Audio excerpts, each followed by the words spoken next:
Welcome, guys. It's Yusuf again, and this time I want to talk to you about respect. Self-respect, why nobody respects you, why your demeanor is horrible, and why nobody cares if you're in the room or not, and why most of the people don't listen to you if you've got something to say. And I'll go over the reasons why that happens to you, how that happens to you, how to fix it, and how to actually earn respect. And you don't demand it, like, hey, give me your attention or give me your respect, but it's more of I'm someone worth of respecting, so without me saying anything, I'll get the respect nonetheless, and that's going to bounce in other areas of your life. So here's why nobody respects you, and there's also how to fix it, right? Okay, why self-respect feels out of reach? Okay, first of all, and this is the most important part of the whole idea of self-respect, is because you've got a weak inner self-belief. I need you to focus on this part where I say self-belief, right? And inner as well. So everything is inner. Everything is from the inside, right? So you'll see me mentioning the inner self, these keywords a lot more often. I need you to keep watching until the end of the video, because I'll show you a diagram, and I'll actually tell you how you can fix that in a one or two very easy steps, right? So when I say a weak inner self-belief, that means your inner self-belief knows shit, right? That how you think of yourself is weak. Your mentality about yourself is weak. You're just a weak individual, right?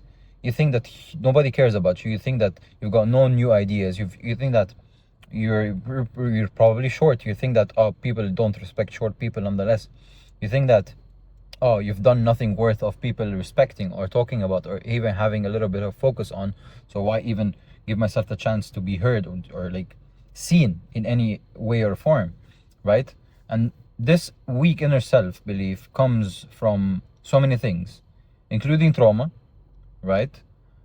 Social trauma, your parents, your friends, the people around you, the society, everyone, everything exterior to you, everything that's outside of you has shaped the inside part of you, and the inside part of you just absorbed all of that and made it into who you are right now. You're just a weak being. You're a weak individual mentally, and you don't care about yourself, so that's gonna transfer into nobody cares about you, right? Does that make sense, right? So when I say childhood trauma, that means that whenever you say something to your mother, or maybe you're in school and you have this project or assignment, or you have to make a box, like a box out of cereal boxes, but this box has to like be useful in order for you to like put some books in.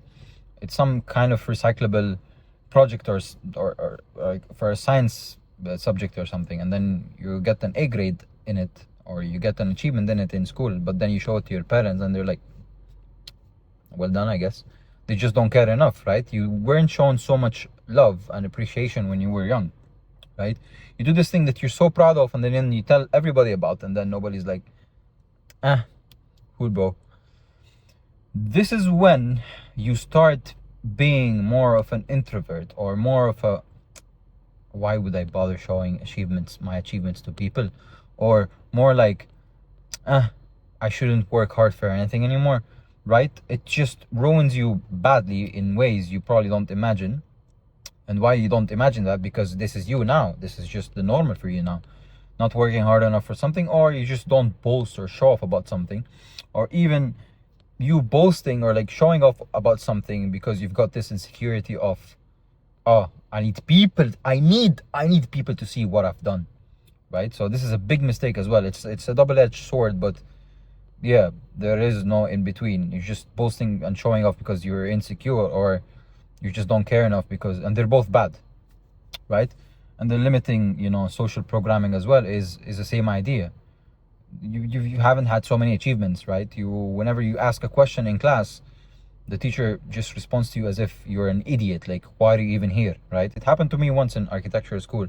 It was a construction module, and it was architecture engineering, so you get the civil engineering part of engineering as an architect as well. So I was asking something construction related, and that was after Corona. So everybody knows COVID. Nobody really focused on what was happening in uni or schools or whatever. So the next module, I asked a question, and it related to something of an old module or something, and the professor was like, "Are you even here with us? Are you even an architect?" And in my head, I'm like, "Fuck you! I'm paying money. I need to learn." When I ask a question, and I just answer the question without being an egoistic, traumatized professor, right? Because I think I genuinely believe that these uni professors have genuinely been butthurt so many times, during their studying careers, so that they just let it out on you. They're very critical, and this is just, it's also a double-edged sword. But you'll always feel like, especially in Arab countries, you always feel like the uni professors are very critical, and they just want to put you down because, oh, it's a very tough course, it's a very tough career path, or shut up. Let everybody just go on their path. Right, I'm staying away out of topic now, but nonetheless, you get the whole point. So the professor was like, "Yeah, or are you even with us? Are you even an architect?" Or something like that. And I was like, I just asked a simple question. I need the answer for it. I genuinely don't know. I acted dumb because, like, I just need the answer out of the guy, but he's in an upper hand, so I just need to I genuinely need the answer. Just don't talk too much, don't argue with this guy, and get whatever you want. But it didn't make me feel bad. It just made me feel like this guy's a complete idiot. Nonetheless, limiting of your own self, because you put yourself in this small, tiny, constrained box of like, I don't even respect myself. Why would anybody respect me? This is gonna take us to the next point. What is confidence, or like what is self-respect genuinely, right? It's not the fake ones you see online and everything. Everybody's walking in, or like showing off their stuff in a confident way, or like doing you'll get what I mean right now, right? Most people are not actually confident, right? Most people are probably shivering, and this is coming from experience. Whenever you stand up for yourself, for example, if you're someone that ever stood up for himself, and you're not used to that, you're probably shivering, you're shaking, you're fearful, yet you've still done it, right? But from deep down, you're scared. You're so scared you'd pee yourself, right? But on the exterior, it showed that you're actually confident, right? This type of confidence is not that bad, but we need to fix that. The inner confidence has to be real. And you taking the step, even in the first place, of you being scared of something and doing it and showing from the outside that you're actually confident, that's a very good step. That's a very good step into actually implementing that inner confidence in you, because you've been in that situation. So when it happens again, you genuinely don't care enough, or maybe you learn from it. So you're just bound to care less, right? You're bound to just be confident because you've been through that thing so many multiple times before, right? That comes in, in terms of skill, in terms of life interactions, in terms of communication with people, in terms of so many other things, right? So many people are not actually confident. They're just in their own little happy, comfortable world, or of people that are just supporting them. But if you take them out of their comfort zone and put them on a stage in front of like 100 people, they're probably not know what to say. And that's fine, and that's also not fine, but that makes you nothing less or more than the people that actually they pretend to be cool or like confident, because deep down they're not.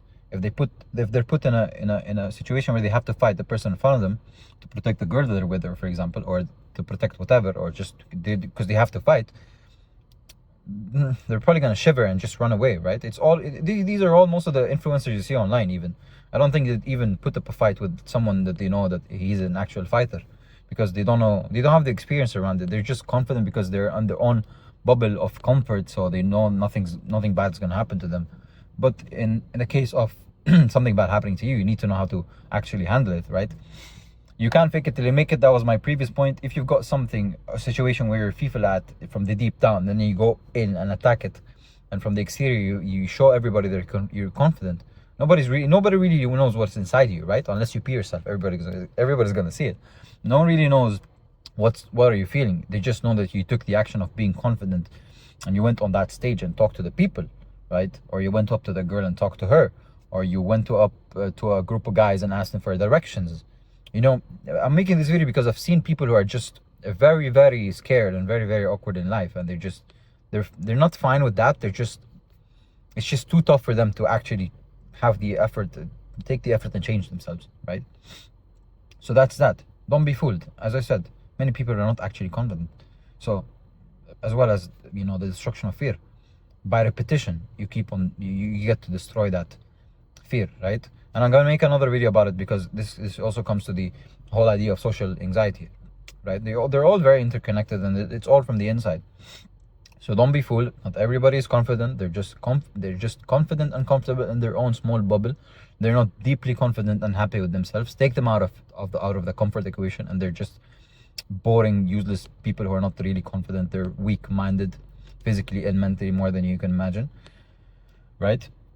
So don't be fooled by that. And yeah, take the steps that are gonna make you shit your pants, yet you're gonna stand still like an absolute rock, like an absolute tree, embedding its roots in the ground that cannot be shaken, right? Never shake, right? Fake it. I don't mind. Fake it until you're actually been into so many horrible situations, whether it's career-wise, whether it's just life-wise, whether it's anything, just anything, and just go full at it. Doesn't matter. Even if you suck at it, it's fine. Just go, right? Next is arrogance versus confidence. Here's the thing. I'll put a clip and you're gonna watch it here.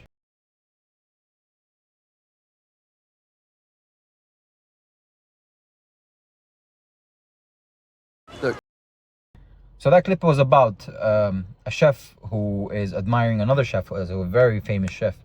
And this guy is offering, I'd work for you I would work for you for free or something.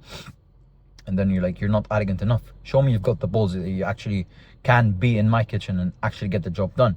Being a chef is actually a very hectic job, if you don't know stuff about being in the kitchen and stuff. I've been into the whole, like, being in the kitchen and being a chef videos on life and everything, because I like to cook. But being in a chef is very hectic, right? You see how restaurants, whenever they're very busy, they're actually putting the dishes still, they're not very late, right, to the customers. It's very hectic inside. So the kitchen's owner needed somebody that's arrogant, needed somebody who was just this strong, just go at it, destroy it. I don't care, be arrogant. You're in a kitchen, it's hectic, everybody's trying to prove themselves. Don't come at me with this, oh, I'm a big fan for you, I'd work for you for free and everything. No, I want to work for you. I'm a very big admirer of your work, right? Let me work for you, right? I've got the skill, I can do this. This is confidence, because you're confident in your skill, but some people will mistake it for arrogance, and this is why it's a double-edged sword. Confidence can be inner and outer. It can be shown as both, right? And people, as I was just saying, people can mistake confidence for arrogance, and people that mistake confidence for arrogance are the people that are insecure and they cannot be actually confident in their own skin. They're gonna call it as arrogance, right? I was presenting to a professor. It was my dissertation. I've been preparing for this for like 6 months, right? It's my graduation dissertation. So I know a lot about the topic. It wasn't nearly my architecture type of, subject. It was more of mechanical and electrical. So the mechanical and electrical parts of it, I just, their numbers were involved. So I had to assume. And that was fine to assume, because my own professor told me that I can assume, and that's fine, because it's a research. We need to, some stuff we can assume, but we need to realize what the final result is, blah, blah, blah, whatever. Doesn't matter, right? And then the exterior professor that came to judge, to actually, sit and, I'm cutting that part. Anyways, the professor that came and talking and judging my topic that I've spent 6 months, learning about. I mean, yeah, she's older and she's got more experience, but she's also an architect. She knows nothing about the topic that I'm currently in so much, right? I tried to correct her, and because me trying to correct an old woman who's insecure, as I just said, about, her life generally, she was like very offended by that. And then talking about a specific point, she misunderstood it, right? And I was like, very respectfully, I was like, you're right on that. You've got a good idea about what I'm talking about, but let me correct one point. And then when I said that, she was like, she went crazy, like, oh, you correcting me? Yes, I'll correct you, right? Some other people might be like, oh, she's older than you, she's a professor, she knows more about you, blah, blah, more things about this topic than you. And I'm genuinely like, the research I've done about this topic solely by me is enough to make me confident about it and everything, because I've been into it, I've dug deep into it. And you haven't. Nonetheless, doesn't matter how much experience you've got, but this was not your life for the past 6 months. It was mine. Nonetheless, people are gonna mistake that for for arrogance, but I think it was confidence. I think that I was standing up for myself, because this is a topic I know a lot about. And never stand, never back down about something you really know, or something you're really proud of. Just don't, right? Yeah, so people mistake confidence for arrogance, and arrogance is show-offy sometimes. It is show-offy, like you just it's that nonchalant guy who's arrogant, and he just speaks to the waiter and waitresses and in a bad way. That's not confidence, that's arrogance, but in the bad way, right? So that's the difference. Nonetheless, overconfidence is mistaken for cockiness. So don't be overconfident. Be the confident type of guy that I'll explain later down in the video. I'll show you what it's like being confident, but not so confident. Overconfidence is mistaken for cockiness. Being cocky is not really a bad idea when dealing with girls. Like if you just don't boast about it, like I'm that guy. Nobody who's that guy actually says that I'm that guy. I do, because it's funny. Nonetheless, yeah. So don't be too cocky in just life, or like serious situations or work, unless you're still so good at what you do, or if somebody tries to correct you. And when I say correct you, I mean they're genuinely giving you a proper advice or something that you are wrong at. Never just be an idiot who doesn't take advice from people who are better than you. You're gonna make fun of me because I think I'm better than the professor now, but I genuinely believe what I mean. But like, if somebody is at a position where you want to be right now, then yeah, fine, take an advice from them. And sometimes they're correct, sometimes their advice is not applicable to you, so that's fine. But just listen, right? So people respect people who are beyond reach. Don't always be beyond reach. You are pretending to be busy, but actually you are busy. You've got a life, you've got work to do, you've got friends to be with, you've got your gym workout, you've got a life, right? So don't be easily within reach. It's one of the 48 laws of power. Arrogance will get you further in life. If you want to know what that means, you can go back and rewatch the kitchen guy video. So yeah, be arrogant at something that you're really good at, or when you're probably in a job interview. Don't be arrogant, but be confident, because you're selling yourself. You're not selling your CV anymore. You're selling you're selling yourself as a person. So sell yourself as a person when you have to prove yourself somewhere, right?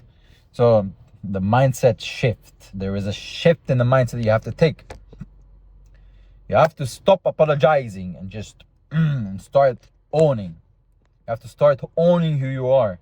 Arrogance is only a tool. You don't need to use so much. Use it wisely. I've told you the different scenarios where you can be cocky, where you can be confident, where you can be arrogant. You have to know when to use these, right? So to become, confident or arrogant or cocky, whatever you want to call it, you have to, use these tools at your disposal, at your disposal, sometimes only, right? So you have to become observant of everything that's happening around you, right? You have to know who's talking to the other person, what are they kind of talking about, who's the leader in the room, who are you supposed to respect and clap hands for, because this is how he likes to operate, because he's the boss here and that's what he likes, and he's probably going to give you a raise at your job because he likes people that are feeding his ego. You need to know what's happening around you, so you don't put yourself in a shitty situation. Nonetheless, you need to be observant, right? That's one point. And the next main important point is, do things that will earn yourself self-respect. Do things that you as an individual will make you feel good, will make you feel like you've done something for yourself. Me making this video talking about this is making me feel like I've done something. I've got a purpose that I'm somewhat fulfilling, helping other people with their social anxiety. And by the way, I have a Discord channel that I've made. You're gonna get so many resources, my Twitter tweets, my books you can read. You're gonna be in a community where everybody's trying to improve themselves, right? So yeah, do the things that are gonna earn you self-respect, whether it's working out, whether it's going in public and talking to random people once a week, for example, whether it's trying new things with your friends, maybe it's finally starting your business, or maybe finally starting your YouTube channel or content creation. or recording your own video and posting it anywhere if you're a dentist, because my friend is a dentist and he's trying to do that, and I'll encourage him soon, right? He's been wanting to do that for like 2 months and he's only recording, never posting anything. Do things that will get you as an individual to actually respect yourself, right? You look at other people and you respect them because you know that they've done something for themselves and they're worthy of respect. You need to become worthy of respect in your own eyes. So work on that. Be worthy of respect in your own eyes. Work on yourself, right? Be a person where if you're in a third perspective, oh, I like this guy, I respect this guy. This guy is amazing. So I'll generally just respect him and I'll probably listen to what he's saying. But that's why you're probably listening to my video, because I've got a way of speaking and it's not coming from just arrogance, it's coming from life experiences, and I've got something to teach you, right? So good on you for watching the video. So that brings me to the next point, which is working hard. You've got to work hard. You have to work hard. You have to give it everything. Whatever you're doing, you have to work hard. You have to find a purpose. You have to absolutely destroy whatever you're doing, because that's fulfilling. You have to create. You have to do something for yourself to earn yourself some self-respect. And I put this diagram now where it's going to teach you what I mean, right? It's going to teach you what I mean. So that's that. Work hard, work hard, work hard. Care about respect, not about being liked. You're not going to be liked by so many people, right? So many presidents, right? I don't think I'm liked. I don't think I've always been perfect. I don't think I've always been confident. I don't think I've always never had social anxiety. I don't think I've always been good at talking to the camera. I don't think I've always looked good, right? I'm still working on myself. Care about being respected, right? And when I say respect, I don't mean other people's respect. I mean your respect to yourself. You're a weak individual because you don't respect yourself. You set yourself a goal and you never do it. That's what I mean. You need to respect yourself. Work on yourself. Work hard and non-stop. That's how you're going to feel good about yourself, and you go out there not even worrying about people's respect. You've got your own respect, and everyday interactions are going to feel easy and just simple because you're in the same thinking level of other people. Nobody really cares, right? A guy's passing in front of me and is looking at me. He's old. It doesn't matter. Nonetheless, your future self is waiting to be changed. Your future self is gonna thank you for that.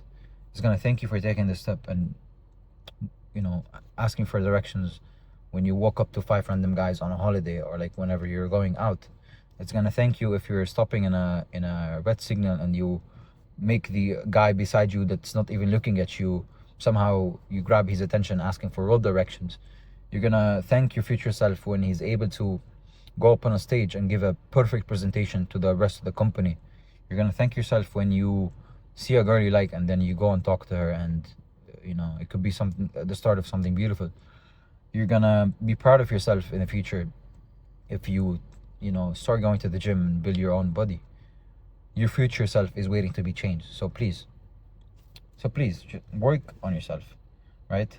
And talking about the diagram, I'll put it here and try to interpret it yourself. Nonetheless, thank you for watching the video. If you watched the video, you're a G. I've got my Discord channel, as I said. If you got any question, please don't hesitate on asking me in the comments. Or I've also linked my personal and my self-development Instagram, so please go ahead and check them out. I've also linked my Twitter, and read my tweets. They're all about this self-improvement type of stuff. You're welcome. Have a beautiful day. Your future self is waiting to be changed.